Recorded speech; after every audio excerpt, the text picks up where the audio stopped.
रामकृष्ण हरी.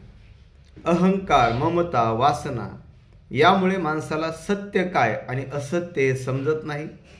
तो आयुष्यभर अज्ञानात राहतो आणि तसंच तो जीवन जगत राहतो.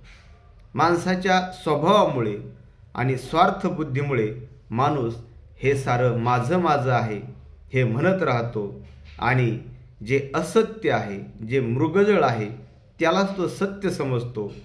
म्हणून संत शेख मोहम्मद महाराज एका ओवीतून म्हणतात, ऐसाच संसार व्यापे व्यापला, तो संसार व्यापेची भक्षिला, ईश्वर पित्या लागी विसरला, देहाभिमान गुणे.